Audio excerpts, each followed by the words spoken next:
کہہ دیا قاری صاحب کو قرآن پاک پڑھانے کے لیے، اب قاری صاحب نے کہہ دیا جتنے پیسے لوں گا، تو آگے سے فوراً سے جواب آتا ہے قرآن پڑھانے بھی پیسے، مولویوں نے کی ہو گیا ہے یہ تو قرآن پڑھانے بھی پیسے لیندے۔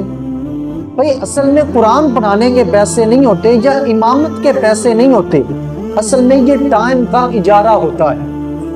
یہ کیا ہوتا ہے؟ ٹائم کا اجارہ ہوتا ہے۔ ہمیں پابندی ہے نا کہ ہم نے جمعہ یہی پڑھانا ہے، نماز یہی پڑھانی ہے، 5 وقت کی پڑھانی ہے، اذان یہی پڑھنی ہے، کہیں جا نہیں سکتے ہیں معاملات۔ یہ کیا ہے؟ یہ جو پابندیاں ہوتی ہیں یہ ان کے پیسے ہوتے ہیں، نماز کے یا قرآن پڑھانے کے پیسے نہیں ہوتے، یہ ٹائم کا اجارہ ہوتا ہے۔ اسی طرح سے آپ اگر قاری صاحب آپ کے بچوں کو ٹائم دے رہے ہیں تو یہ کیا ہے؟ ٹائم کا اجارہ ہو رہا ہے، آپ ٹائم کے پیسے دیں گے، آپ قرآن پڑھانے کے پیسے نہیں دیں گے۔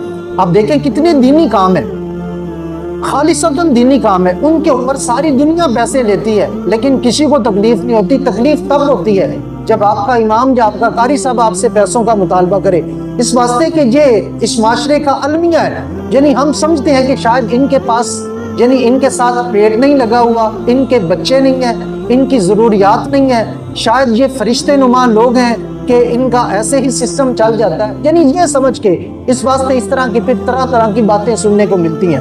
تو اصل میں کیا ہوتا ہے؟ یہ اجارہ ہوتا ہے ٹائم کا۔ اب دیکھیں آپ کتنے خالصتاً دینی کام ہے۔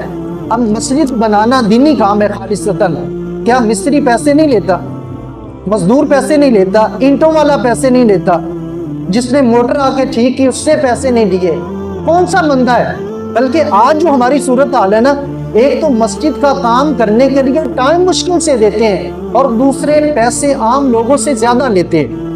یعنی یہ آج ہماری صورت حال ہے، یہ اتنی خوف خدا والی وہ نکل گئی ہے کیفیت ہی۔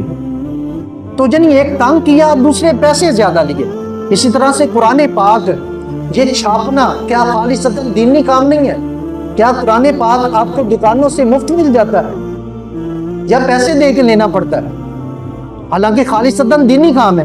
اسی طرح آپ کے اوپر حج فرض ہوا، آپ فرض کی ادائیگی کے لیے جا رہے ہیں، تو کیا آپ کو ٹکٹ مفت مل جائے گا؟ کیا آپ کو وہاں رہائش مفت مل جائے گی؟ آپ کو عبادت کے لیے جا رہے ہیں، خالصتاً دینی کام ہے، تو کیا یہ سارے کام مختلف ہوں گے یا پیسے دیتے ہیں؟ تو بس ہوتا یہ ہے کہ جب قرآن پڑھانے کی باری آئے تو تب جی قرآن پڑھانے کے پیسے، باقی سب کچھ خود لے رہے ہیں، کر رہے ہیں، اس کے اوپر اعتراض نہیں ہوتا۔ تو میرے بھائیو یہ مسئلہ ذہن میں رکھیں۔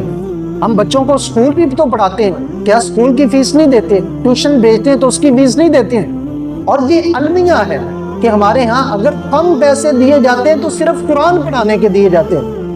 200 بچے دا، 300 بچے دا، ادھر کیا ہے 3000، 5000، 10,000۔ کیا خوف خدا نہیں ہے؟ کیا ہم نے قرآن کو اتنا عام سبق سمجھ لیا ہے یا قرآن پڑھانے والوں کو عام سبق؟